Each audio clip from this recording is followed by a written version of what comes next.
ఈ special article వచ్చేసి urban గురించి మాట్లాడుతుంది.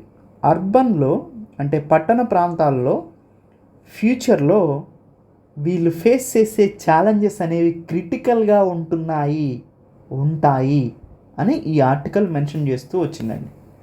ఇండియన్ సిటీస్లో ఆల్రెడీ వాటర్ షార్టేజ్ ఎక్కువగా ఉంది. హైదరాబాద్లో ఉన్న కొన్ని ఏరియాస్లో మీరు చూస్తే తెలుస్తూ ఉంటుంది. వాటర్ షార్టేజ్, ప్రగతి నగర్ ఏరియాస్లో వాటర్ షార్టేజ్ బాగా ఉంటుంది. అండ్ ఇంకొక ముఖ్యమైన విషయం ఏంటంటే రైజింగ్ టెంపరేచర్స్, ఉష్ణోగ్రతలు బాగా పెరిగిపోతున్నాయంట అర్బన్ ఏరియాస్లో. దీన్ని మనం అర్బన్ హీట్ ఐలాండ్ ఎఫెక్ట్ అంటారు. అర్బన్ హీట్ ఐలాండ్ ఎఫెక్ట్ ఏంటి? అర్బన్ హీట్ ఐలాండ్ ఎఫెక్ట్ అంటే అర్బన్ ఏరియా తీసుకుంటే సరౌండింగ్ రూరల్ ఏరియాస్ కన్నా కూడా ఈ అర్బన్ ఏరియాస్లో టెంపరేచర్ చాలా ఎక్కువగా ఉంటుంది. ఈ ఫినోమినానే మనం అర్బన్ హీట్ ఐలాండ్ ఎఫెక్ట్ అంటారు. ఎందుకు ఈ అర్బన్లో ఎక్కువ టెంపరేచర్ ఉంది కంపేర్ టు రూరల్లో అంటే అర్బన్లో జరిగేటువంటి డెవలప్మెంటల్ యాక్టివిటీస్ వల్ల ఎన్వైరన్మెంటల్ ఇంపాక్ట్ జరుగుతుంది. ముఖ్యంగా వెహికులర్ పొల్యూషన్, ఇండస్ట్రియల్ పొల్యూషన్ ఎక్కువగా ఉండటం వల్ల గ్లోబల్ వార్మింగ్ జరుగుతుంది.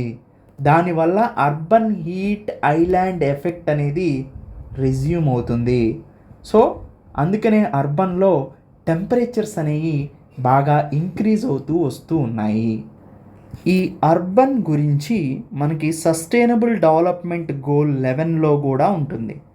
సస్టైనబుల్ డెవలప్మెంట్ గోల్ 17 గోల్స్లో 11th గోల్ ఏం చెప్తుందంటే aims to create inclusive, safety, resilient and sustainable urban environment by 2030. అంటే అర్బన్ ఎన్వైరన్మెంట్ సస్టైనబుల్గా ఉండాలి అని చెప్తుంది సస్టైనబుల్ డెవలప్మెంట్ గోల్ 11 కూడా 2030 కల్లా. సో కానీ నీతి ఆయోగ్ సస్టైనబుల్ డెవలప్మెంట్ ఇండెక్స్ కానీ and is of living index కానీ ఈ ఎస్టీజీ 11ని కంప్లీట్గా క్యాప్చర్ చేయట్లేదు. అదొక డిసడ్వాంటేజ్ అనమాట. సో ఫైనల్ వర్డ్ ఏంటంటే అర్బన్కి సంబంధించి ఫ్యూచర్లో ఫేస్ చేసేటువంటి క్లైమేట్ చేంజ్ ప్రాబ్లమ్స్ కానీ, వాటర్ షార్టేజ్ ప్రాబ్లమ్స్ కానీ, సాలిడ్ వేస్ట్ మేనేజ్మెంట్ కానీ వీటన్నిటినీ కూడా మనం ప్రాపర్గా డీల్ చేయాల్సిన అవసరం ఉంది. దానికి తగ్గట్టుగా గవర్నెన్స్ కూడా ఉండాలి. ఫ్యూచర్ నీడ్స్ని ప్రజెంట్ ఇప్పుడే మనం దృష్టిలో పెట్టుకొని కనుక డెవలప్ చేస్తే అర్బన్ ఫ్యూచర్ అనేది సేఫ్ హ్యాండ్స్లో ఉంటుంది. సస్టైనబుల్ డెవలప్మెంట్ గోల్ 11ని కూడా మనం సస్టైనబుల్ అర్బన్ ఇన్ఫ్రాస్ట్రక్చర్ని క్రియేట్ చేసే విధంగా ఉండాలన్నమాట. ఇది ఫైనల్ వర్డ్.